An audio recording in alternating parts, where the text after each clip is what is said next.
Guys, we're gonna learn how to draw a bird. This is for beginners. So a bird, you need to draw the beak first. There you go. The head, the body, and do your swirl. Another part of the body. And then there you go. The mouth, the eye.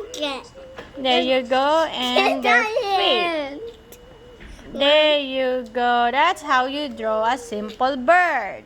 Can you do it?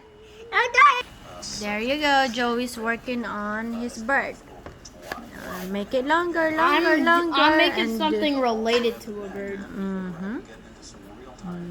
Good job, Joey. Now you need to curve at the bottom for the body.